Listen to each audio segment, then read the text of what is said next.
Tov. Alors, Baruch Hashem, nous commençons notre cours par, comme d'habitude, comme à l'accoutumée, eh bien, une étude à partir du Shem Shmuel, n'est-ce pas, du Hadmon de Sachatchop, sur la paracha de la semaine. Et comme nous rentrons dans la paracha de Béchalach, il y a un détail qui m'a particulièrement intéressé grâce au Rav, c'est le rapport que nous avons à l'égard de la sérénité. C'est-à-dire que beaucoup d'entre nous, évidemment, de manière générale, recherchent la sérénité. Euh, recherche, voilà, une sorte de... Oui, mais dans le sens où, ce que j'appelle, c'est ça, dans le sens où il y a une sorte de d'élévation spirituelle et on penserait qu'éventuellement, quand je suis, voilà, serein et calme, alors c'est là où je suis arrivé à l'apothéose, à la quintessence de mon lien avec Akadosh Baruch Hu. Attends, justement, on va voir. On va voir parce que c'est pas si évident que ça dans la paracha qui nous occupe, à savoir la paracha que je répète de la Béchalach, où nous allons nous retrouver à traverser la mer et qu'il va falloir bouger pour poursuivre notre périple dans le désert et que naturellement, je l'avais abordé une fois sous un autre angle, et c'est pour ça que ça m'intéresse, que nous sommes obnubilés par le regard que nous portons sur Akadosh Baruch Hu, et qu'à ce moment-là, étant tellement rattachés à Akadosh Baruch Hu au moment de la traversée de la mer, peut-être on aurait pu se dire, en tout cas on va voir ce qu'il incombe, que nous sommes arrivés, que nous sommes sereins avec Akadosh Baruch Hu, et que nous n'avons plus besoin d'avancer, en tous les cas que cela nous serait néfaste d'avancer, ça perturberait notre stabilité. Alors pardon. Oui, mais à la rigueur, pas maniacale, mais tu as une vie familiale, ça y est, tu es arrivé, tu es tranquille, tu es retraité, on n'a pas besoin d'aller jusqu'à l'extrême de maniacal. Mais non, mais c'est dans le sens où on n'est pas obligatoire d'aller dans une telle extrémité, mais ça veut dire, bon, bah, c'est bon, ça y est, on est tranquille, on a notre maison, c'est embourgeoisé, on est à l'aise, on est agréable, on est arrivé. Et étrangement, je me permettrai, avant de rentrer dans le vif du sujet, de vous soumettre tout d'abord un petit rafraîchissement dans la paracha de Vaïra avec Avraham Avinu et Sarah, au moment où ils vont justement avoir des invités. Et vous savez pertinemment qu'ils ne se contentent pas d'avoir des invités. Voyons directement les versets dans la source numéro 1. Vaïmaher Avraham. Il s'empresse dans la tente. Il a quand même 90 ans, il a fait la circoncision, etc. C'est ça. Vaïmaher Avraham, Awala et Sarah, donc dans la tente avec Sarah, Vaïomer Marie, et hop, bouge-toi vite parce que Shalosh Saïm, Kemar, prépare du pain, prépare la matzah. Et quel loin. J'ai 90 ans pour Abraham, 99 ans, pardon. Puisque, mais Abraham, Sarah avait 90 ans. Oui. Mais Kemar Solet, Louchi, Vassi Ugot, prépare des gâteaux. Et encore une fois, c'est pas prépare des gâteaux, c'est empresse-toi. Et c'est pas fais ce que je dis parce que je sais, puisque vous avez vu qu'Avram lui aussi, il est aussi empressé. Vela Bakar, Ratz Avram. Allez, encore une couche. C'est là qu'on voit qu'Avram était séfarade. D'accord. C'est-à-dire que, voilà, il se serait appelé Avramovitch, il aurait apporté un verre d'eau. On aurait dit qu'il fallait. Il ne serait pas empressé. Il serait assis avec ça. Donc c'est un bon hébreu quand même, alors. C'est un bon hébreu quand même. Ils attendent les invités pour après la Brit Mila, c'est ça? Non, on est 3 anges. Oui, mais c'est après. C'est après la Brit, tout à fait. C'est le 3e jour de la circoncision. Ah oui, et il n'y a personne qui est venu. Exactement. Il n'y a personne qui est venu, à part les anges. Il n'y a pas une histoire. D'abord, c'était un mardi. Oui, je raccroche les wagons, hein, je m'excuse, j'ai dit une bêtise. C'était un lundi. C'était en janvier. Il n'avait pas d'invité. Et il n'avait pas d'invité. Il s'en voulait terriblement de ne pas avoir d'invité. Akadosh Baruch Hu a fait en sorte qu'il y ait 3 invités pour justement satisfaire, réjouir Abraham qui était déçu de ne pas avoir d'invité. Il a fait en sorte qu'il fasse particulièrement chaud pour que personne n'ait envie de mettre le nez dehors et qu'Abraham soit tranquille pour la guérison de la circoncision. Sauf qu'Abraham en est déçu de cela. Oui. Et qu'au moment où ces 3 anges arrivent, qu'il n'a pas d'ailleurs vu comme des anges au préalable et volontairement évoqués comme cela, parce que ce n'était pas parce qu'il y avait genre des hommes, entre guillemets, nobles, dignes de ce nom, que, mes seigneurs, empressez-vous. Non, c'est par une volonté, encore une fois, de faire du bien autour de lui. Donc il empresse, lui il s'empresse, il empresse son épouse et il roule et il court pour aller chercher donc un bovin, c'est pas Ben Bakar qui est en train de agréable et bien rempli pour bien nous satisfaire, nous rassasier.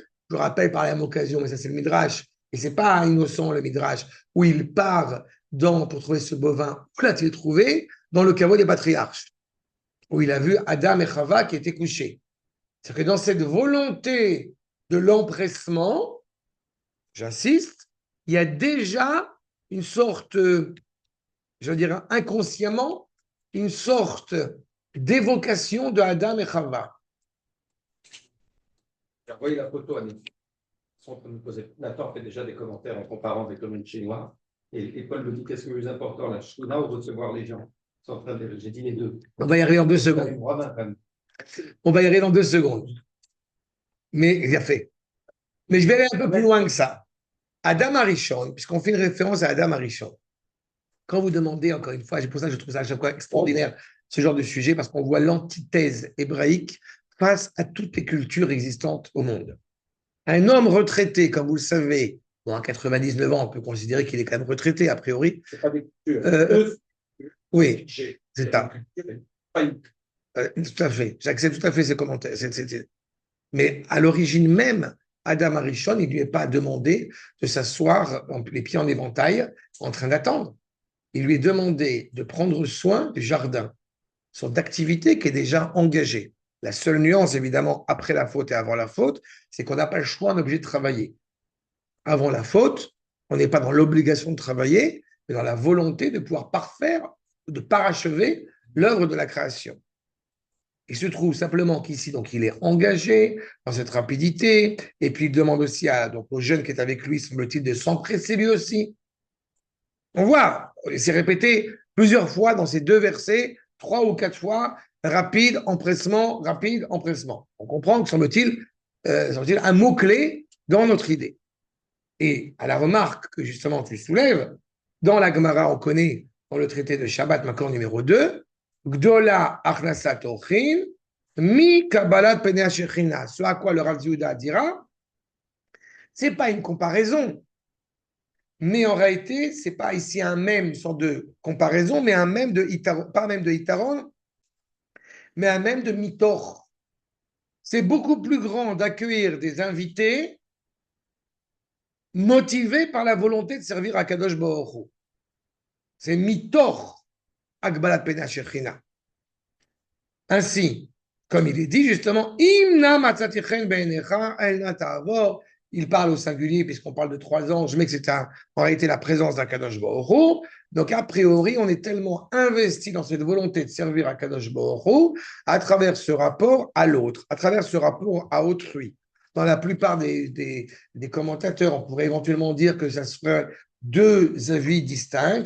Il y a d'un côté servir à Kadosh Baruch Hu, de l'autre côté partir à l'armée, de l'autre côté servir son peuple, de l'autre côté avoir un rapport à son prochain, ce qui nous apparaît évidemment totalement ridicule.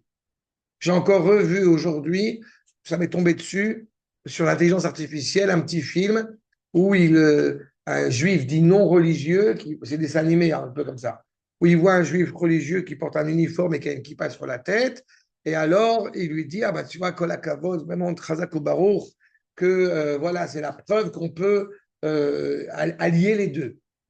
Et il dit, ben oui, évidemment, c'est la Torah et on se bat, etc. Mais toi aussi, tu peux allier les deux. Mais toi aussi, tu fais quoi pour allier les deux? Ben, il dit, moi, je fais à l'armée, de quoi tu me parles? Mais tu n'utilises pas la Torah. Et il y a comme ça une sorte de message sous-jacent qui me déplaît fortement. Pourquoi ça m'agace? Parce que, alors évidemment, ça nous plaît à tous, en général, c'est bien pour l'unité du peuple. Mais comme vous êtes au courant maintenant, je supporte de moins en moins l'amour d'Israël bisounours. Ça me taraude profondément. Quand on est en face et là je vais trouver un peu fort, quand on est en face d'un abruti qui est persuadé qu'il n'a pas besoin d'étudier la Torah, mais uniquement partir à l'armée, ce n'est pas en justifiant l'inverse qu'on va cautionner tel ou tel comportement. C'est-à-dire que ce qui me déplaît fortement, et c'est un peu ressenti à chaque fois par rapport à ça de plus en plus avec les années, je m'en fous de comment tu te comportes. Je veux savoir si moi, je suis cohérent vis-à-vis d'Akadosh Baruch Hu. Et si je suis cohérent vis-à-vis d'Akadosh Baruch Hu, bah, tu te trompes. On va essayer de faire sur le maximum pour que tu apprennes et pour que tu comprennes la solidité, la cohérence du propos. Mais en aucun cas de justifier que moi, je ne vais pas à l'armée parce que toi, tu ne vas pas à la yeshiva. D'accord? C'est exactement cette problématique-là. On n'est pas dans une sorte justement de parallèle, de dualisme entre servir à Akadosh Baruch Hu et servir son prochain. Ni même de dire je suis préoccupé de la sérénité, de la paix dans le monde, comment dirais-je, je médite. Vas-y, arrête de méditer. Va. Qu'est-ce que vous méditez? Ça m'en va. D'accord? Non, on n'est pas là-bas. Arrête de méditer, agis. Agis en méditant, médite en agissant. Les deux sont impliqués l'un dans l'autre.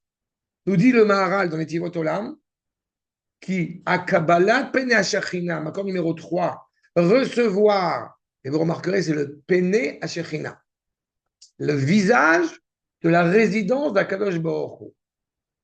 On ne peut pas voir le visage de la résidence d'Akadosh Baruch Hu.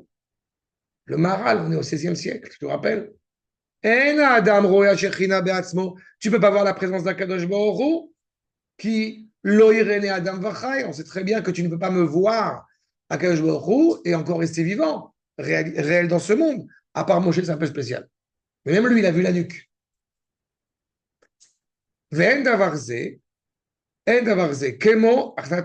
En fait, tu ne peux pas comparer ça, a priori, à avoir des invités. Pour le coup, c'est quelque chose de très concret.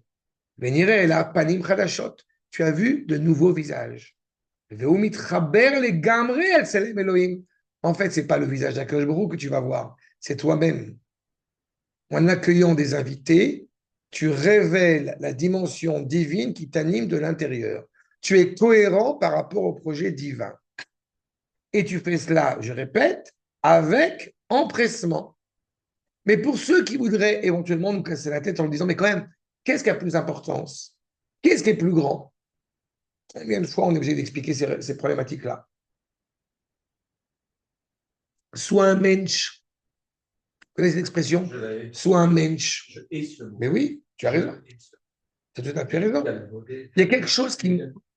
Non, soit un mensch en tant que tel, c'est très bien, mais le problème qui est posé, c'est qu'on laisse entendre qu'à Yom Kippourim, entre toi et ton prochain, c'est très très grave, mais entre toi et Akadosh Baruch Hu, c'est pas grave. Ben non, je ne suis pas d'accord avec ce postulat. J'estime, encore une fois, qu'on doit réellement non seulement s'interroger sur le rapport qu'on a à l'égard d'Akadosh Baruch Hu, quitte à se casser la tête, quitte à avoir mal au ventre, et qu'en parallèle, encore une fois, pour que mon lien avec mon prochain puisse perdurer à travers les générations, eh bien, vous comprenez qu'il ne peut réellement coexister qu'en étant profondément rattaché à Kadosh Baruch Hu. Et ça veut dire que si je ne suis pas rattaché à mon prochain, je ne suis pas confortablement, je ne suis pas fidèlement rattaché à Kadosh Baruch Hu, et que je ne suis pas rattaché à Kadosh Baruch Hu, eh bien, je ne suis pas fidèlement rattaché à mon prochain. Et plus je fais preuve de lenteur, et Dieu sait combien cela, en tout cas, je suis confronté moi-même, eh bien, à de la procrastination, eh bien, ça veut dire en réalité, il y a Yetzirah, bon, il y a un mauvais penchant, on bouge. Pourquoi la procrastination? Pourquoi? J'ai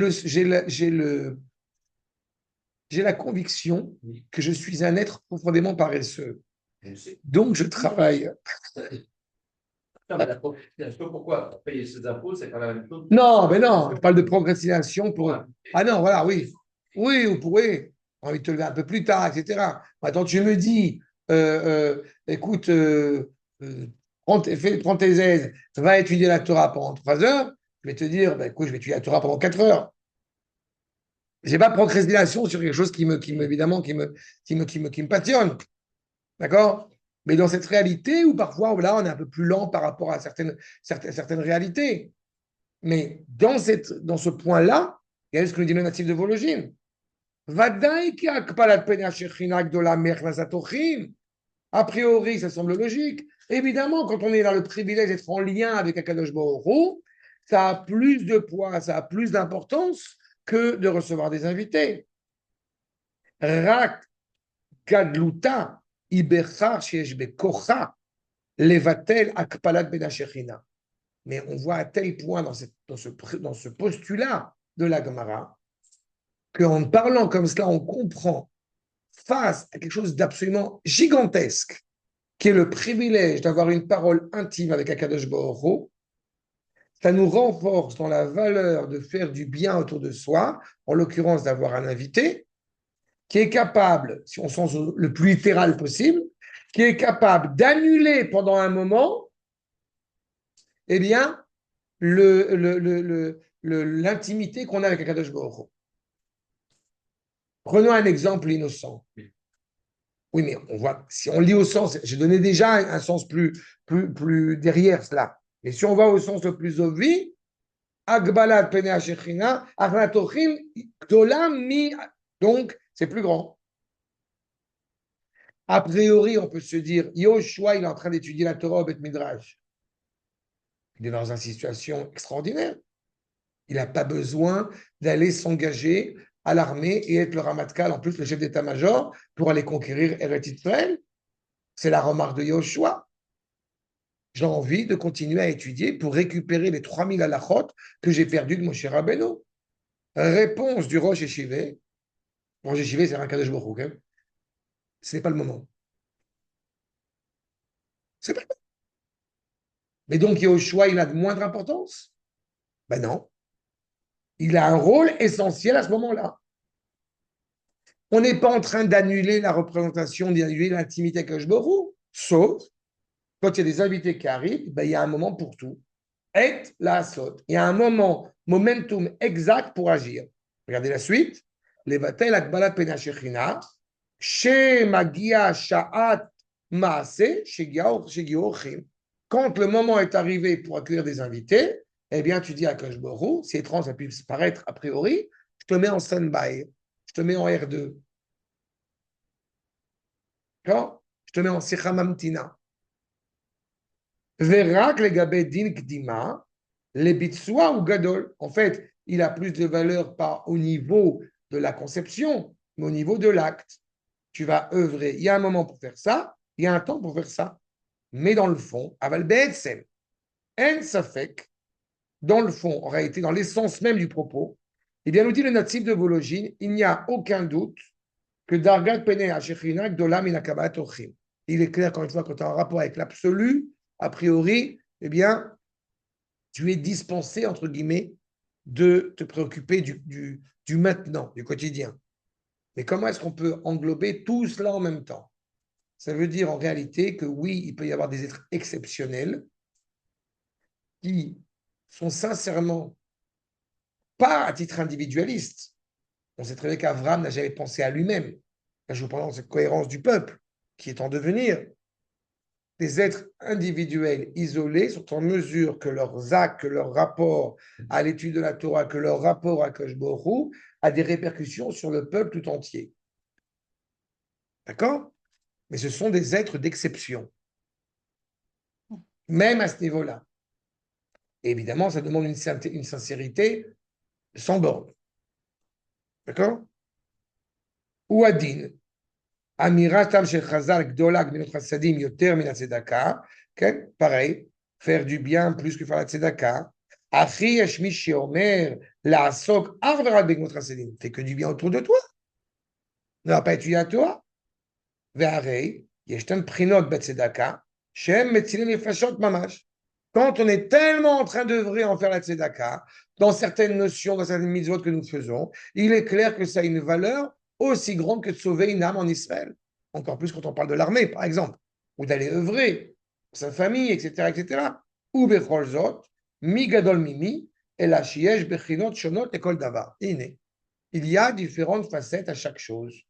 Encore une fois, l'objectif premier et fondamental, c'est de servir à Kadosh Baruch. C'est être rattaché intimement à Kadosh Baruch. Maintenant, la question, elle se pose dans la Shirataya. On est en train de traverser la mer. Regardez le verset. Vaïssa Moshe et Israël mi yamsou vayatsu el midbar shur. El midbar shur. Donc, Moshe Rabbeinu, il avance et il engage, il embarque Israël de la mer des jonques, Ils sortent de la mer pour aller vers le désert de Chour. Je vous rappelle, la Chour, en hébreu, en araméen, ça veut dire voir, regarder. C'est ça? Il sort vers voir. Il suit le projet divin. Mais comment tu peux dire que c'est le projet divin alors que le Ham Israël, il est dans la mer et qu'il vient de pointer du doigt en disant Zelivan Veu, je vois Kadosh Baruch Hu. C'est génial. Le peuple juif est avec Akadosh Baruch Hu. On a dit Prinot Shonot, on a dit différentes facettes avec le natif de Vologine. Tu es au summum, tu es dans la quintessence de la spiritualité. Tu es en Bluetooth avec Akadosh Baruch Hu. Est-ce que tu vas t'embarquer avec des problèmes? Ceux qui n'ont pas encore compris, je fais exprès. Hein. C'est ça la question qui est posée. Il les prend. Et non seulement il les prend, vous allez voir comment il les prend. Va il rouge, le Shayamim, et là ils avancent 3 jours dans le désert. Vélo, Matsumaïm. On était bien. On était dans la mer. On regarde la Kadosh Baruch Hu. C'est le top du top. Non seulement Moshe Rabbeinu nous fait sortir, entre guillemets, de force de la mer, de la berge, là où on est, pour aller dans le désert, et en plus de ça, on va avoir des problèmes. Pourquoi? Parce qu'on n'aura pas d'eau pendant 3 jours. Ça? Non, ça y est, lui, il est mort, il est derrière, c'est fini. Ouais, ça y est. On est déjà parti. C'est la ratification de la sortie d'Égypte. Sauf qu'on était bien. D'accord? Et encore plus étrange, Rashi. Vaïssa Moshe est né. Isian Baal Kocham. Contre leur gré. Et Moshe, tu nous imposes quelque chose. On était bien. Il est l'Avdol. La preuve qu'on était bien. Shatrou Mitzraim Susehem, Bet Arshite Zahar, Ve Kesef, Ve Avanim Tovot. Ils ont déjà les trésors, les pièces d'or, tout ce que les Égyptiens ont laissé derrière, ont laissé dans la mer. Donc, à tous les trésors du monde. Vayu Israël Motzi Notan Bayam. Les Égyptiens sont morts, Baruch ont fait notre marché. Ah, petite gourmette. Vegdola et Bizat Ayam. Mais Bizat Mitzrayim. On s'est même plus enrichi après la traversée de la mer qu'en Égypte même. Pas? Donc, c'est une situation géniale. Chez Neymar, et Touri Zahav, Salach, Im Nekudot Akesef. T'as des remplis d'argent, d'or. Et donc, ils sont pas prêts à partir. Les Fichach, Utzrach, la Sian, Baal Kochav. Alors, si on le lit le Rashi, ça, évidemment, on a l'impression de se dire, mais on est happé par l'argent. C'est un peu plus complexe que ça. Exactement. C'est la promesse d'Akadosh Baruch Hu.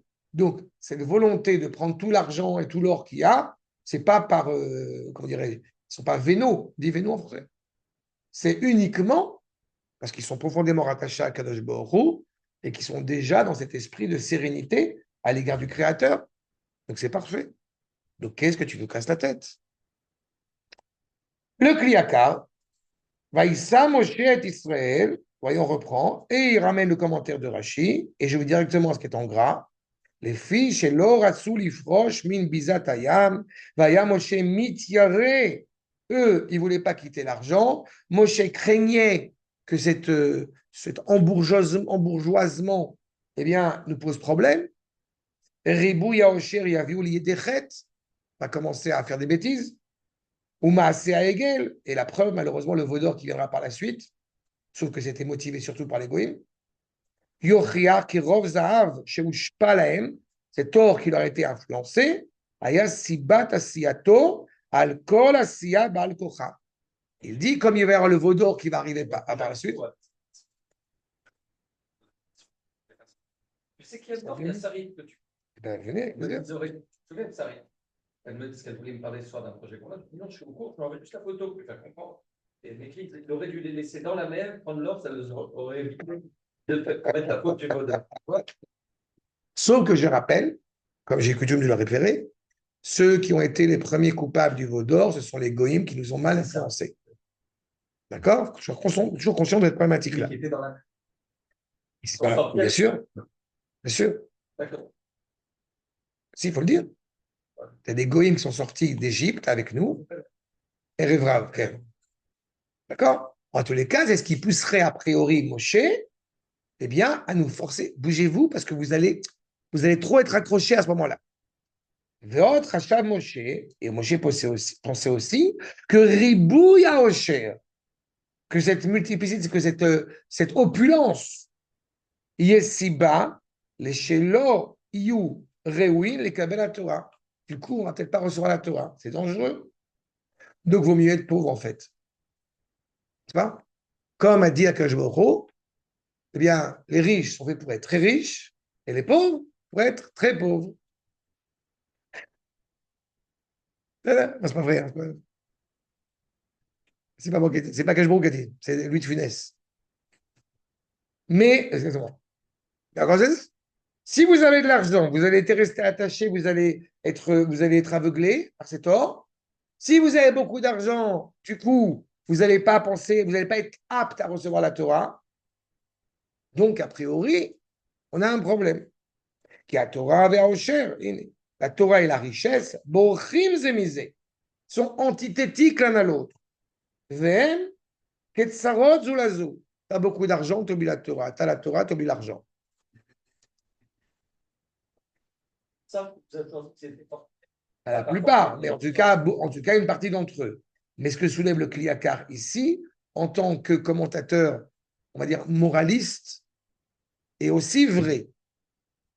Mais dans ce cas-là, c'est la conclusion, c'est comment on dit la mascana, c'est pas la conclusion, mais l'implication que cela pourrait nous amener à penser. C'est-à-dire, mieux vaut pas. Mieux vaut être tranquille, mieux vaut être avec Akadosh Baruch Hu, sereinement, et comme ça, on n'a plus de problème. A priori, כמו שנאמר, טוב לי, כי עוונותיי למען אלמד חוקיך. Mieux que je sois, pas honnêtement, que je sois pauvre pour apprendre tes lois. Alken et Siam Baal Kochan. C'est pour ça qu'il les a fait voyager, qu'il les a pris de force. Je vous rappelle aussi que le tzaddik, qui est comparé à la date, à Rotzelarkim Yadrim, il va dans le sud. Très seulement, on rappelle que quand il va dans le sud, c'est-à-dire là où c'est le désert. Quand on est tellement pour se rattacher à Kadosh Baruch Hu, quand on a tellement de ce qu'on appelle de biens matériels autour de soi, on est empêché d'être prêt réellement à donner sa vie pour Akadosh Baruch Hu, pour la Torah. Un jeune homme, on sait pertinemment ce qui se passe. Quand un jeune homme, il a le smartphone, le FIFA, Fortnite, le truc, la télévision, l'écran, le machin et tout, il ne peut pas se consacrer à l'essentiel. D'accord? C'est un projet qui est assez fréquent. Et on sait très bien, parce que nous sommes confrontés à ça, chacun d'entre nous, dans différentes structures. Venir à un cours de Torah, on est bien placé pour en parler. Venir à un cours de Torah, ça engage. Et ça veut dire qu'on va louper la roue de la fortune. Je rigole, mais c'est ça l'idée. Donc, c'est un engagement qui, automatiquement, vient au détriment d'autres choses. Donc, il est impératif, apparemment, que Moshe Rabbeinu, justement, eh bien, nous engage sur cette voie. Seulement, ce qui est encore plus impressionnant, ce que veut nous dire le Shem Ishmuel, c'est que tu pourrais tomber dans l'erreur de croire que, pour éviter les problèmes, reste dans la spiritualité. Seulement. Le titre que vous avez du cours que j'ai intitulé Lo Dei Beita'alut, Zikur Ateva Ketachlit Ha'adam. Ce n'est pas suffisant de s'élever, il est fondamental de révéler cette élévation dans la réalité, dans l'ordre naturel du monde. C'est cela la finalité de l'homme. Il y a un danger quand on étudie justement sur des grands maîtres qui sont exceptionnels. Il y a deux dangers. Il y a un premier danger quand on parle d'Abraham, Yitzhak, Yaakov, David, Moshe, et Rabbi Akiva et d'autres qui sont par la suite. Évidemment, on parle de personnes exceptionnelles. Mais on a presque oublié qu'il a fallu qu'ils travaillent dur pour être des personnes exceptionnelles. Et de l'autre côté, vous avez ceux qui justement vont dire pourquoi ce n'est pas des êtres humains comme nous Donc, on va leur trouver toutes les scories possibles et inimaginables. Parce que c'est des êtres humains comme nous. Il faut qu'on s'en rapproche. Non, c'est faux. Quand quelqu'un va dire David, c'est pas un être humain, lui, oui, toi, non. Et quand à l'inverse, on va dire mais David Ameller, c'est pas une statue extraordinaire, infaillible et infléchissable, la réponse, non. Pour être là où il est, il a fallu qu'il œuvre, qu'il se force à œuvrer considérablement. Regardez d'abord ce que nous dit le Shem Ishmael, Israël. D'abord, il a repris ce sens qu'on a vu de l'argent, etc. Vous voyez dans le sens où je vais l'entendre. Israël, Dafka, accord numéro 8. Israël, Dafka, Nafsham, Be'ava, les Ma'alam Yatova, Velo Yochlo Pared. Ils sont tellement rattachés à Kadosh Baruch Hu qu'ils ne peuvent pas s'en séparer. Ils ne peuvent pas ôter leurs yeux d'Akadosh Baruch Hu. Il faut. Pourquoi je vous dis tout à l'heure que le désert est appelé Midbar Shur? Parce qu'il faut que Akadosh Baruch Hu bouge pour que Am Israël bouge.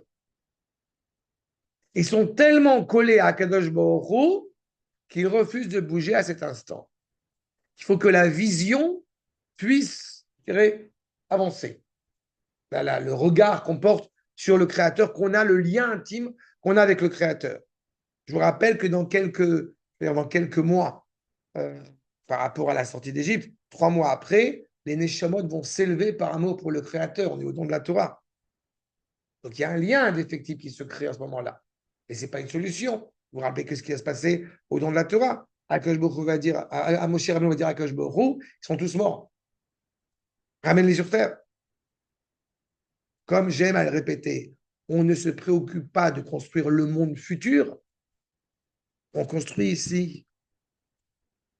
Notre volonté, c'est qu'Akash Baruch réside ici. Il réside déjà en haut. Et notre facilité, ce serait de dire, on fuit ce monde d'ici.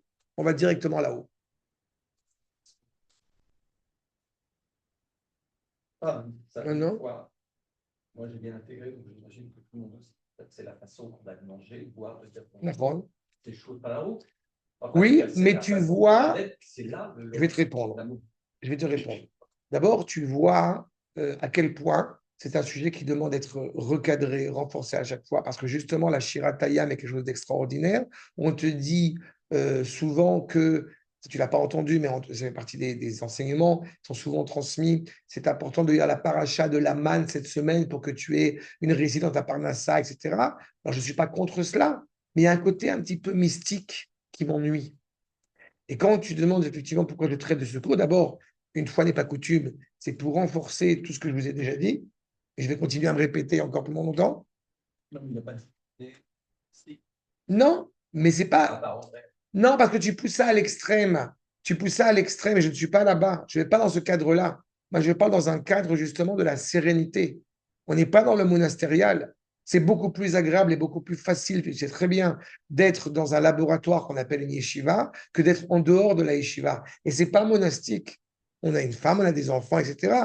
Mais je ne cache pas mon plaisir. Et très honnêtement, je ne cache pas mon plaisir quand je vais voir mon fils à Hadera, dans le cadre où il est. Ils ont fait la semaine dernière une Idva Adout, parce que c'était le Yortzeit, le souvenir, la skara du Sfatemet, du Admor de cours. Il faut voir tous ces gosses de 14 à 18 ans en train de boire un petit peu de liqueur d'orange et de dire des livrets Torah et de chanter, etc. C'est un plaisir. Je ne vais pas dire que ce n'est pas un bonheur, mais ce que c'est pas suffisant. C'est un exemple de toi, dans le train, tu as un travail dans le train Oui. qui est pas. Oui, mais je suis un peu extraterrestre.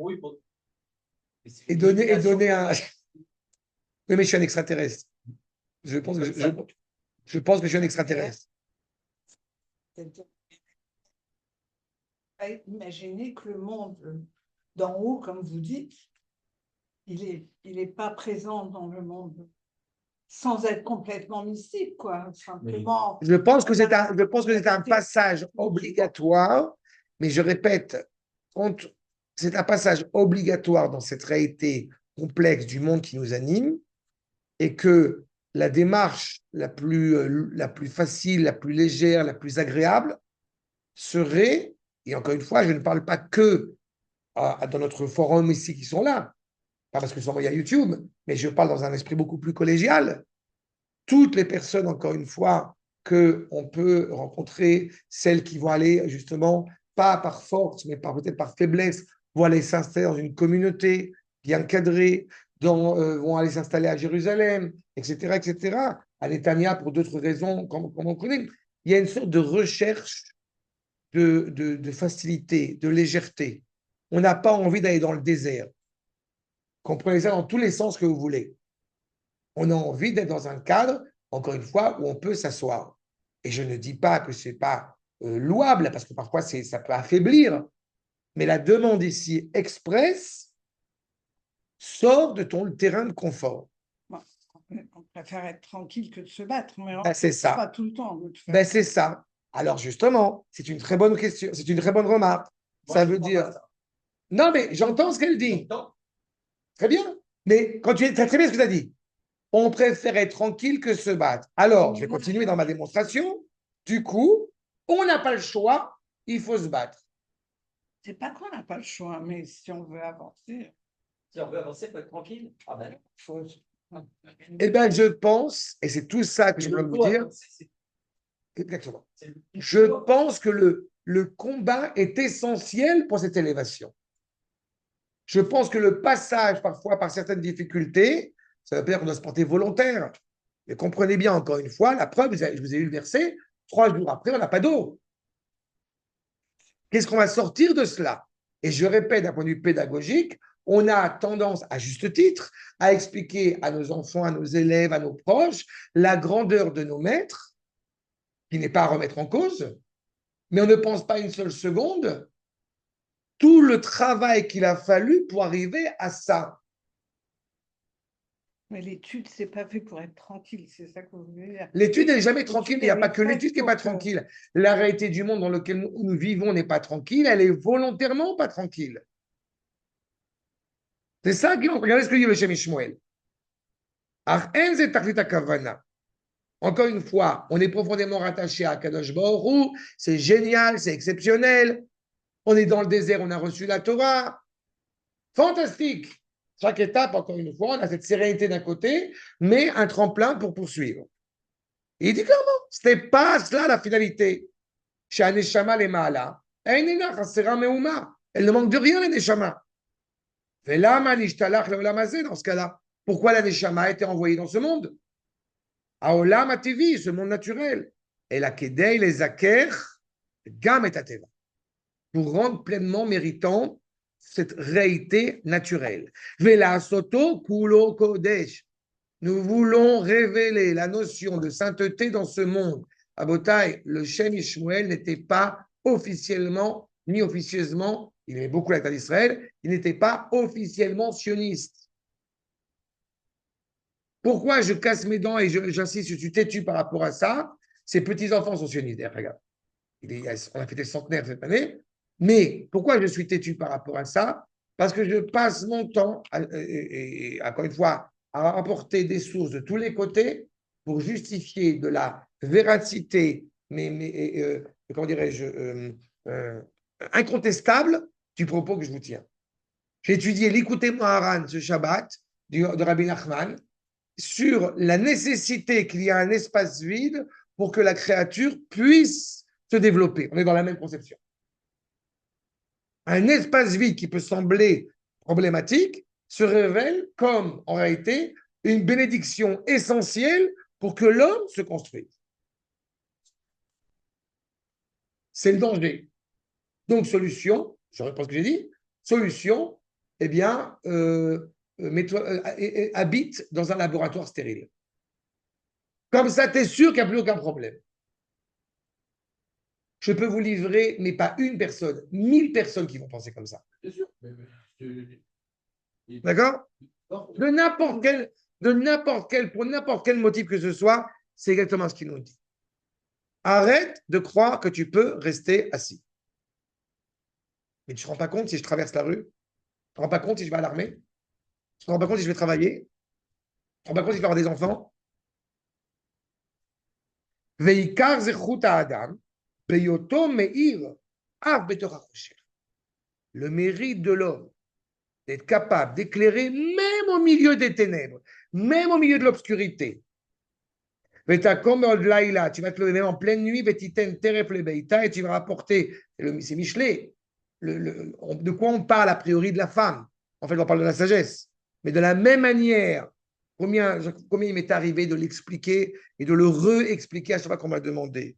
Quand j'ai travaillé justement dans le train, ou quels que soient les travaux que j'ai pu mener dans ma vie. Mais il y a un moment donné, j'ai toujours dit, et je continuerai à soutenir cela, je ne sais pas à vous que je vais l'apprendre, on doit rapporter du pain à la maison. On a une famille, on a des enfants, on a des frais d'études, on doit rapporter du pain à la maison. Ça veut dire, Vetakom beod laila, tu vas te lever en pleine nuit et tu vas rapporter la proie à la maison. Vechok le nerota, c'est une loi. À quel point on est engagé, encore une fois, dans ce processus, dans cette expression de la volonté d'Akadosh Baruch Hu. Veketiv ta'ama, kitov sachra, le goût, le sens, encore une fois, c'est que cela est une bonne chose, souhaité, agréé par Akadosh Baruch Hu. Mais vous vous rendez compte de ce que ça veut dire? Ça veut dire qu'il faut avoir l'audace de dire, concernant la parole d'Akadosh Baruch Hu, si vous estimez qu'il est louable eh bien, de demeurer ad vitam aeternam dans la yeshiva, vous vous trompez. Ce n'est pas la volonté d'Akadosh Baruch Hu. Lo yechebe balayla nera. Et la bougie, elle ne sera pas éteinte même la nuit. Veze vaïssa Moshe. Et c'est ça. Moshe, il a pris le peuple contre leur gré. Leiler le midbar shou. Aïnou. Shaïstaklut. On m'a dit, la chour, on a ramené à voir. Le regard, tavo, mikoach hamidbar. Vous allez réellement savoir regarder comme il se doit quand vous serez justement dans le désert. Makom, là où il y a le serpent, le scorpion, etc. Vaïgberu, veinatsru, et kolele. Et ils vont supplanter tout cela. Mais c'est terrible ce qu'on est en train de dire. Ça veut dire que on est en train de devenir des grands quand ça va pas bien. Je trouve que c'est, moi, ça m'a interpellé. L'inverse semblerait beaucoup plus rassurant.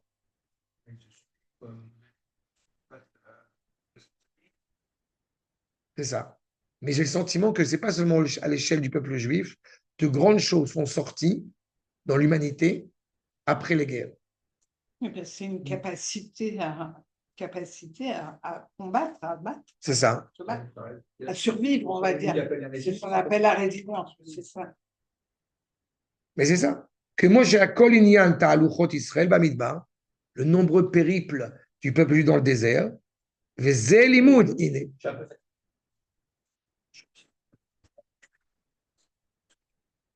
Pourquoi résilience? C'est ce qu'on appelle la résilience. C'est quoi la résilience, ça va? Non, non, parce que j'ai compris une fois. Non, parce que j'ai compris une fois que la résilience, c'est la capacité à supplanter la difficulté. Moi, j'ai toujours cru que la résilience, c'était d'accepter la difficulté et de. C'est d'accord. Ah. Continuer malgré la difficulté. Non, alors c'est pas. Non, je suis navré. Non. J'ai compris.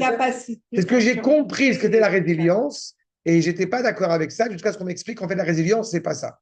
On m'a dit justement que c'est autre chose. Donc c'est pour ça que j'ai dit d'accord. Mais si vous me dites que la résilience c'est un choc qui a continué. Voir à se reconstruire. Alors je répète ce que j'ai dit, non. Alors non. Je suis navré, c'est pas ça. Non, mais je suis navré, c'est pas ça. Non, mais je suis navré, c'est pas ça. On mène un combat et on n'accepte pas l'injustifiable. Vous avez une non, dans le désert, c'est pas ça. Ce qui est dit, c'est le texte, c'est un lien avec l'espace dont vous parlez. C'est-à-dire que c'est le lieu où on est parlé soi-même, en quelque sorte. On n'est pas distrait par les choses de l'ordre du confort et dont on est prisonnier. C'est dans le désert que ça n'a rien à voir avec se battre. Si c'est se battre, c'est contre soi-même. C'est un combat, encore une fois, contre la stabilité, contre la légèreté. Exactement, cette inertie interne. Mais j'ajoute que dans ce rapport à la résilience, tel qu'il est évoqué ici, il m'apparaît fondamental de continuer à se battre et de ne pas accepter une réalité quelle qu'elle soit. Parce qu'il y a cette notion vraiment qui me déplaît, et je pense que c'est un des problèmes encore aujourd'hui, et qui est très dangereux à la vérité. J'utilise un terme un peu fort que j'ai l'habitude d'utiliser dans ce genre de réalité, mais à chaque fois qu'on me dit qu'il faudrait avancer, faudrait passer les ponts, il faudrait brasser, il faut penser à l'avenir, etc., et qu'il faudrait faire preuve de miséricorde à l'égard de Pierre, Paul, Jacques ou de Mahmoud et Mahmouda, j'ai Chalevet Paz qui est ici, j'ai les 15 gosses de Merkaz Arabe qui est ici, j'ai Kfir et Ariel Bibas qui sont ici, etc., etc. Ça veut dire que je me refuse d'accepter l'injustifiable. Au contraire, je ne suis pas résigné à accepter une réalité, je me bats contre elle. Et on peut se dire, après tout, c'est se battre vainement, puisqu'on on peut rien y faire. D'abord, non, c'est pas vain. Et deux, ça ne m'empêche pas d'agir. Au contraire, je pense que le moment justement où on s'arrête, ou pour des bonnes raisons, ou pour des mauvaises raisons, je pense que c'est le début de la fin. Il y a autre chose dans l'idée. Parce que dans l'idée de résilience, il donne l'exemple à ChatGPT. Un exemple, c'est le roseau qui plie mais qui se redresse. Dans la résilience, il y a l'idée qu'un obstacle arrive et qu'on reste le même. Or, dans ce que décrit le rap, il y a le contraire de l'immobilité. Dans la résilience, il y a un côté immobile. Immobile. Il n'y a pas de J'entends. J'entends. Non, non, c'est important. La dynamique, elle est constante. Elle est constante. Ah, bon, on est tous confrontés à cette problématique-là. On sait pertinemment à titre physique. Non, non, c'est pas ça. Non, non, c'est plus que ça. Écoute, il y a une phrase que j'aime souvent citer de Manitou, il ne faut pas vieillir. Il ne faut pas vieillir. D'accord? Un vieux rabbin, c'est un ravagé, on connaît tous cet aphorisme, et c'est exactement cette problématique-là. On a tous le danger, à un moment donné dans sa vie, on a tous à un moment donné le danger dans sa vie de vieillir. Je ne suis pas en train de dire qu'on ne prend pas de l'âge. J'ai 50 ans, donc je suis bien content que je sais que j'évolue. Mais il y a quelque chose qui me fait que. Il n'y a pas de retraite n'existante. C'est ça. Personne n'est à la C'est ça. Je trouve que cette notion-là qui nous est ici expliquée à tous les niveaux, c'est-à-dire au niveau moral, au niveau physique, continue à faire. Qu'est-ce que tu fais? Qu'est-ce que tu fais de ta vie? Mais ça y est, j'ai 60 ans. Oui. J'ai 70 ans. Voilà. Voilà. C'est ça, exactement. Comme le vélo, comme la bicyclette, comme a dit. Non, c'est ce qu'a dit Mao Tse-tung. Mao Tse-tung, ou Che Guevara, ou Eddie Merckx, ou Mohamed Larbi Slimane. Je ne sais plus le. Vous voulez boire un verre d'eau? Ça, c'est gentil. Rabotai, Vezé, Limoud l'école Adam, l'Iskor chez Karazman, le sens du temps, la valeur qu'on va donner au temps, c'est justement l'Iskot ou Davkabema Rocher. À comprendre à quel point c'est extraordinaire, justement, dans des moments de cachet, dans des moments d'obscurité. Vezenit Kayem. Je me permets une petite parenthèse. Je trouve ça génial. Pour ma part, je trouve ça génial. Il y a 30 ans de cela, il y a 25 ans, quand je me suis marié, j'ai dit, bon, on va voir la télé parce que quand même, il faut... Non, au début, parce qu'on n'avait pas les câbles, mais ma femme ne voulait pas la télé. Mais moi, j'ai aimé la télé, parce que bon, on ne va pas se couper du monde, il faut être... voilà. Non, j'ai dit genre, bon, les infos, les machins, papa. Au bout d'un an, on a jeté la télé parce que je m'énervais devant les infos à chaque fois que j'entendais les journalistes parler avec des idées totalement farfelues.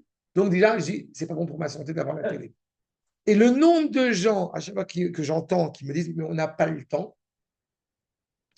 Et à chaque fois que, depuis que je n'ai pas la télé surtout, au prochain, et que je fais plein d'autres choses, et les gens, ils disent, mais comment tu vis sans la télé? Une fois, Hot m'a appelé pour m'appeler ma femme, pour me dire, on fait Internet, machin, pour les câbles, pour la télé. On n'a pas la télé. Vous n'avez pas la télé? Mais comment vous vivez? Comment Netflix au moins. Non plus, même pas. Non, mais ça veut dire. Il n'y a pas grand-chose. Ce que je veux dire par là, c'est que Kafka, dans ces moments-là où les gens sont persuadés qu'ils n'ont pas le temps, c'est en général, malheureusement, la réalité où ils ont en fait beaucoup de temps auquel ils ne savent pas à quoi œuvrer. Et c'est catastrophique. Et c'est exactement ce qu'on vient de dire maintenant. Ah non, ça s'appelle l'entertainment. Ah, c'est ça. On te boulimie. cherche voilà, la boulimie, on te cherche à occuper le temps. C'est ça.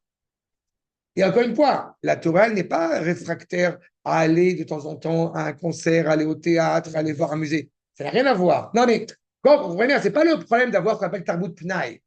Ce n'est pas le problème. Ce qui est problématique, c'est que justement, en fait, on découvre que quand on a tellement de choses à faire, eh bien, soudain, on a exactement le temps pour l'organiser. Parce que tout est réglementé, tout est réglé.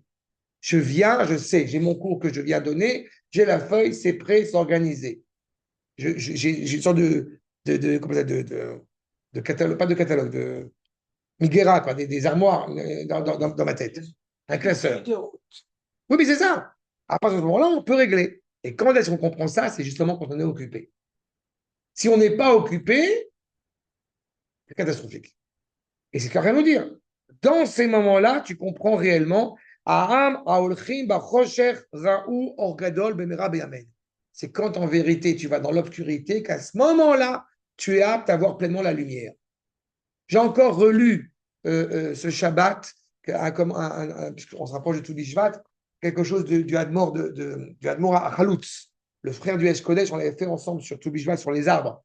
Et j'ai trouvé que j'ai refait ça à quelqu'un et il était d'accord avec moi.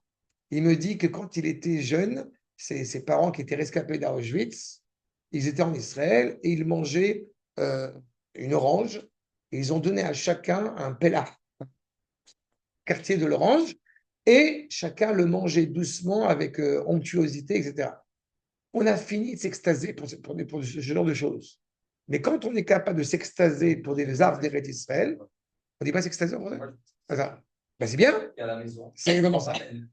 C'est cette réalité-là qui fait qu'on est capable d'apprécier, encore une fois, encore plus de lumière. Maintenant, la tendance, je répète, à l'ataraxie, la tendance à la sérénité, quand on est confronté justement à des gens qui sont exceptionnels et que justement on ne veut pas de problème, on ne veut pas de défaut, on ne veut pas de on ne veut pas de fêlure, tout est parfait et qu'on est désespéré parce qu'on ne se sait pas parfait, je voudrais vous livrer, pour terminer sur ce propos, un enseignement que je vous ai recoupé ici du Rav Yitzhak Outner, une lettre.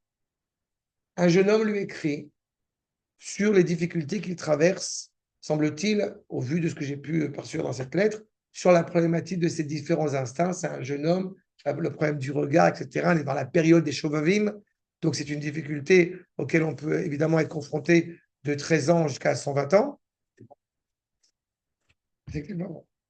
Mais le problème du regard, vous savez très bien ça. Et donc, il est désespéré. Ce jeune homme, encore une fois, prenez ce jeune homme pas seulement au sens biologique du terme, mais chacun dans les difficultés qu'on peut avoir, et il se dit, je ne suis pas à la hauteur. Je suis naze, je suis nul, je n'y arrive pas. Je vis dans l'obscurité totale. Pourquoi? Parce qu'il y a des difficultés. Je vais jusque-là. Qu'est-ce que dit le Rav? D'abord, je vous ai livré au moins cette accroche. Aouvi, Chavivi, Shalom Ubracha. C'est merveilleux. Déjà, le Rav, voilà. Mon bien-aimé, mon très cher, Shalom. Mirta vecha igaela, et Adèle a dit, ta lettre m'est arrivée, vedvarecha igiul elvavi, et tes propos m'ont touché directement au cœur. Dalecha chavivi, sache-le bien, etzem mirta vecha, le sens même de ta lettre, mitnaged ou les kol atiurim animsaim bo. Le sens de ta lettre va en contradiction avec tout ce qui y est dépeint. Je répète, je suis naze, je suis nul, j'arrive pas, je suis en difficulté, etc., etc. Je vais t'expliquer. Je vais t'expliquer exactement ce que je veux dire. Ra'a chola, pardon. שכאשר מתעסקים אנו בצדדי השלמות של גדולנו, איננו מטפלים בסיכום האחרון של מעשיהם. C'est une réalité qui est profondément problématique, voire maladive, chez nous, quand on se préoccupe, quand on essaye d'œuvrer à étudier, à vouloir copier, eh bien, les grands de notre génération. Et on ne se réserve que à cela, en ne prenant pas en considération que cela n'est que la résultante d'un long travail qui a anticipé leur capacité à arriver à une telle grandeur. Mais ça prime à nous, al darka shlemut, donc on raconte évidemment les cheminements extraordinaires, Besha, Shanachnu, Medalgim, au moment où on dépasse, on surpasse, à la Mahavak Apnimi, chez Trolel Benafsha. Pas une seule seconde, vous allez vous imaginer que le natif de Vologine avait des problèmes et qu'il n'a pas réussi à écrire, à écrire et lire jusqu'à très tard à l'école primaire. Les parents vont à la réunion des parents d'élèves et le Rébé, le Hadmor, le Melamed, dit votre fils, il n'y a aucun espoir. Je vous rappelle, c'est quand même celui qui va devenir le Rosh Yeshiva de Vologine. On connaît tous des histoires extraordinaires de certains maîtres, etc., qui ont été œuvrés. D'abord, Rabbi Shimon, c'est pas n'importe qui. Oui, pas. Le mec qui s'appelait Frère Jacques, je me souviens. A dit. Avait dit qu'il viendrait coach. Mon logique, mais je ne suis pas content. Bah, si Jacques a dit. Voilà. Cela dit, en général, tout ce qu'un goy dit d'un juif, Oui. en général, ça ne marche pas. Mais non, c'est que mes parents, c'est de ma part. C'est pas mes parents. Ça ne savent pas qui je suis. Les cas, c'est ça. À Roshem, chez Tzichatenu, ce qui est important, l'empreinte qui est laissée chez nous sur les grands, mitkabel keilu yatsu mitachat yad hayotzer pekomata betziviona. Petit détail, donc ça, je traduis d'abord.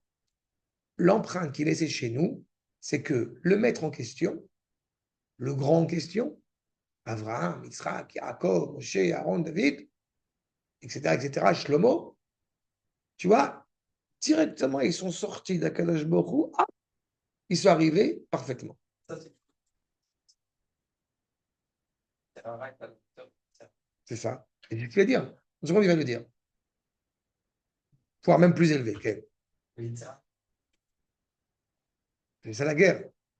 Mais du coup, le Yetzeratov est plus élevé. Parce que le Yetzera est plus élevé. Le Yetzerara est multiplié par 10 quand tu arrives en Israël. Et donc le Yetzeratov aussi. D'accord? La nostalgie des Goïms de dire j'étais bien quand j'étais un enfant. C'est pas vrai. Tu buvais du lait, tu veux dire un truc, on ne peut pas te comprendre. Je ne regrette absolument pas ce que j'étais. Ok? Et elle t'a dit quoi? Elle t'a répondu quoi? Justement. Justement, voilà. Parle pas. Parle pas. D'accord? Ah, Boudaï, mais c'est ça qu'on est en train de dire. C'est qu'on est tellement habitué, et je répète, ce n'est pas du tout pour nous encourager à avoir du mépris que Dieu préserve à l'égard des grands. Ce n'est pas ça la question. Mais de comprendre comment ils sont arrivés à cela. Okay? C'est comme un khatan que je prépare. Je prépare plusieurs khatanim, encore bon, je continue.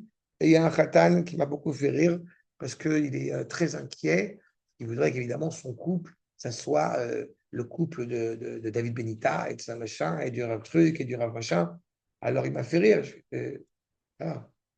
Tu ne peux pas arriver aussi vite à être aussi exceptionnel que moi. Ça dépend pas que Dieu. Mais non, mais en plus, c'est très bien compris. Tu ne deviens pas. Sérieux. Aval, mi-odea, min kol amilchamot, qui sait toutes les guerres, tous les combats, tous les échecs, Amir Sholim, Anephilot, Vanessigot, les Achor, et tout ce qui a pu être une fois en recul. On parle d'Abraham, l'homme du Chesed, mais l'homme du Chesed, il a fait des guerres. L'homme de Chesed, il est au milieu, il est tout seul au milieu du monde entier. Que ce soit lui. David Amelech, il a été confronté à énormément de choses. Il a réussi à détruire le Yetzirah. Mais pour qu'il réussisse à détruire le Yetzirah, il a fallu qu'il y ait un combat qui soit mené auparavant. Donc on est aidé par David, mais dans les deux sens du terme. C'est pas moi, c'est pour Yetzirah. Oui, ils sont mis, voilà. Ça, voilà. Ça, c'est vrai pour les Arabes. Il y a ce rapport de déresponsabilité chez les Arabes. Comme c'est Mektoub, tu comprends? Moi, je voulais pas te tuer. Je voulais pas te tuer. C'est Allah, il m'a dit. C'est ma femme qui a dit. Voilà, voilà. Mais on n'a pas dans la voiture. Voilà. C'est Rosette. C'est Rosette. Voilà. Ah là là. En tout cas, on sait un truc. C'est que où tu seras, Jocelyn Beaumont, il sera derrière toi.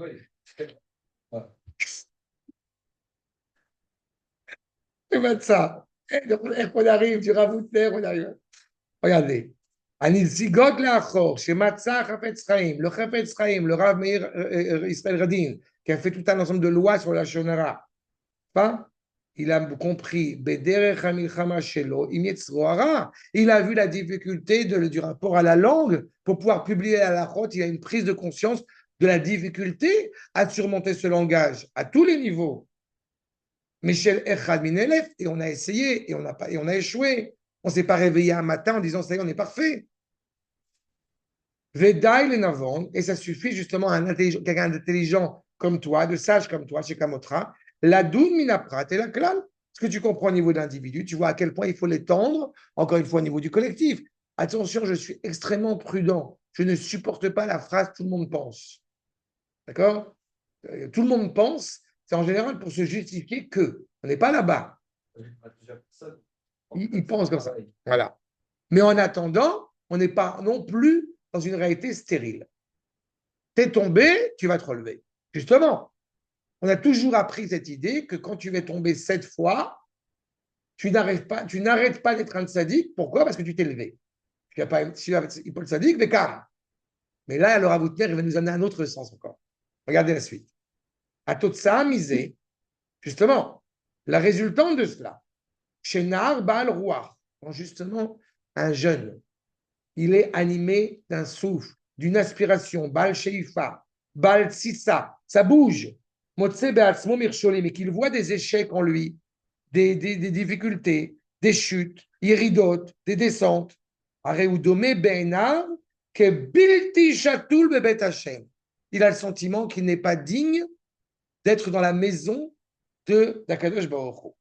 Chez les filles d'Imionot, chez Naharze, selon son imagination, eh bien, Liot Shatul Bebet Hashem, pour lui, être dans la maison d'Akadosh Baruch Hu, ça veut dire, Perusho, c'est la Shevet Beshalvat Anefesh, tel Naot Deshe, tel Memenuchot, Velehenot Miyatzru Atov, Kederech Shetzadikim, Neheni Miziv HaShechina, She'atarotehem, Beroshehem, Bemesibat Ganeden. Oh, c'est beau.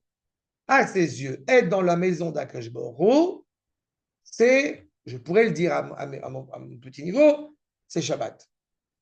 Je suis certain que les fêtes, justement, ont cette particularité d'être extraordinaires parce que ce sont les fêtes, parce que c'est Shabbat.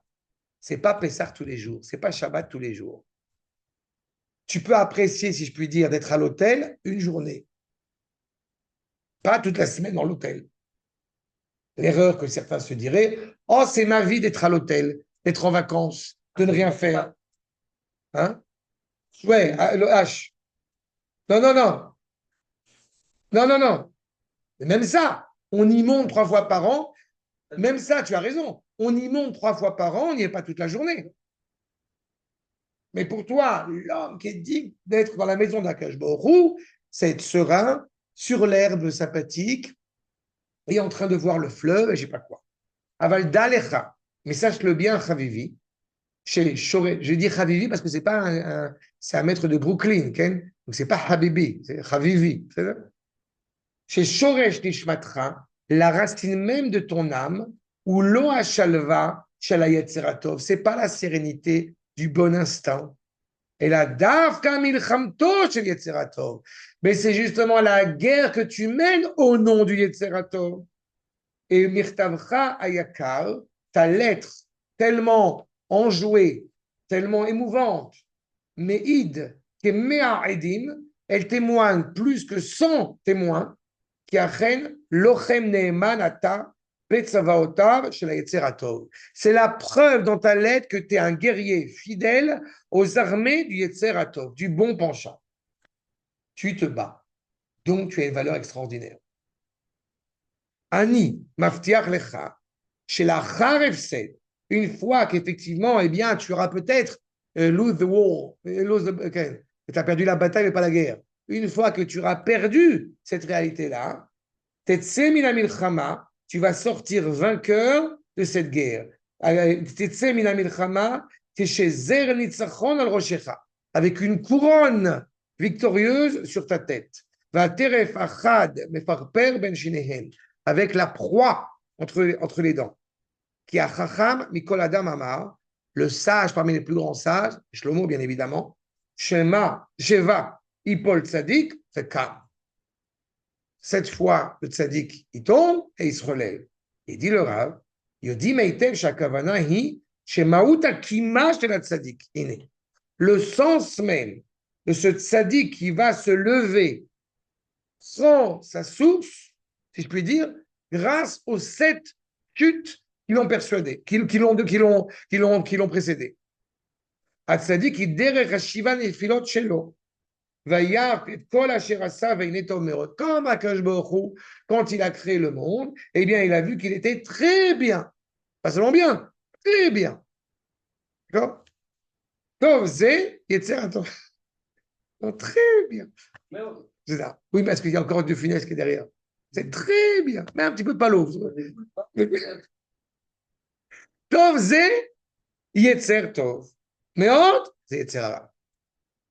C'est bien. Akadosh Baruch Hu, regarde sa création, c'est bien. C'est bien. C'est très bien. C'est déjà yetzer hara. C'est trop bien, c'est pas bien. Arshav, comprends que ta lettre. Mais ça perd al davar yerida benifalot ou mircholim qui parle des chutes, des échecs, des tentatives malheureusement échouées, avortées. Ineni omer shekibalti mimcha mirtav tov meod. Sache que j'ai reçu ta lettre trop bien, exceptionnelle. Ruchecha soeret, tu as un souffle qui, voilà, une tempête qui bouge, qui est palpitante. Likrat ha-sheifa liot gadol. Passe juste à l'aube de ton aspiration à être exceptionnel. Sayer ben avshecha, dessine dans ta manière d'aborder les choses que gdulatam shel dole olam beotiot shel milchama nora im kol hanetiyot hashulot vanemuchot. Dis-toi bien, dessine-toi dans ton esprit le fait que la grandeur justement de ce monde, elle se dessine grâce aux guerres terribles qu'ils ont menées face aux plus basses inclinaisons. Quand tu sens cela, quand tu vas sentir l'instinct comme ça te titiller, t'embêter, cette tempête spirituelle que tu vas traverser, eh bien sache-le. Dalecha, shebeze incha middame el agdolim arbe yoter מאשר בשעה שאתה נמצא במנוחה שלמה, שאתה רוצה בה. Tu veux ressembler au grand, bats-toi. Et ton combat que tu vas mener, eh bien, il est beaucoup plus similaire au combat que les grands ont mené, et ils sont grands grâce à cela, que les périodes de sérénité qu'ils vont avoir. Le plus grand rabbin de tous les temps, je vous rappelle quand même, c'est Moshe Rabbeinu. Vous pouvez me rappeler quel moment Moshe Rabbeinu a eu un moment de sérénité? Un petit instant, un petit court instant. Oui, même pas. Même pas. Parce que quand il est dans le Nil, il pleure comme un jeune homme à cause de la souffrance de son peuple. Peut-être à la fin. À 120 ans. À 120 ans, peut-être. Quand il est pris par Akadosh Baruch Hu. Peut-être. Ce moment-là. J'ai envie de vous dire qu'il a dormi, son épouse, même pas. Et pourtant, on me dit, quand est-ce que je vais ressembler à Moshe Rabbeinu? Et tu ressembles à Moshe Rabbeinu parce que tu œuvres, parce que tu agis. Tu ressembles à Abraham.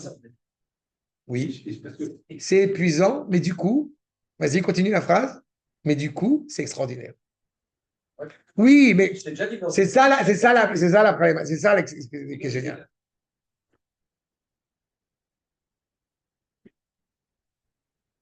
Plus, oui. Si, en plus, on a le privilège d'être un tzaddik, alors on n'a pas de menoucha ni dans ce monde ni dans le monde suivant.